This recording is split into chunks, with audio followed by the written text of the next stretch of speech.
মুরব্বি হওয়ার পর তো আমি এই কাজই করি, কোনো সময় খাইও থাকি, কোনো সময় না খাইও থাকি। সরকার যদি আমাকে কোনোভাবে একটু সহযোগিতা করে তাহলে হয়তো আমার বাকি জীবনটা একটু ভালো হইতো।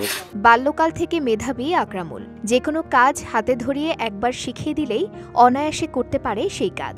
তবে প্রতিবন্ধী ভাতা ছাড়া জোটেনি আর কোনো সহযোগিতা, তাই সংসারের ব্যয়ভার বহন করা বেশ কষ্টকর হয়ে দাঁড়িয়েছে আকরামুলের। কাজ করে ধরেন যে ডালি তৈরি করে, লোকের ঝাড়ের কুমতি কাটি ডালি টালি বোনানোর পরে সে তার সংসারটা কোনো রকমে চলে। আমরা গরিব মানুষ, এই জন্য আমরাও কিছু দিতে পারিনি ভাইকে, যতটুকু পারি তাই দিই, ভাইকে দিতে পারিনি। তার সংসার খুবই টানা পাড়া চলে। হাতের কাজ করে কোনো মতে পরিবারের ভরণ পোষণ চালিয়ে নেওয়া আকরামুলের জন্য সরকারের সহযোগিতা কামনা করেছেন তার মা।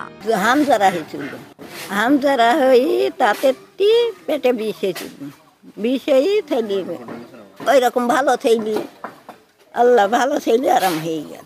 আপনারা যদি কিছু করতে পারেন, আমার ছেলেরা কষ্ট করে, যদি একটু সরকার কিছু দিতে পারে।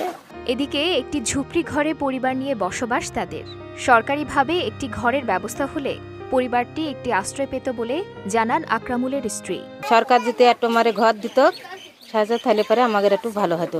ছেলে যদি নিয়ে একটু হলে তাই ঘরে দাঁড়াতে পারতাম, একটু থাকতে পারতাম। শারীরিক প্রতিবন্ধকতাকে জয় করেছেন আকরামুল, তবে সামাজিকভাবে তাকে প্রতিষ্ঠিত করতে এগিয়ে আসবে সরকার, এমনটাই প্রত্যাশা তার পরিবারের।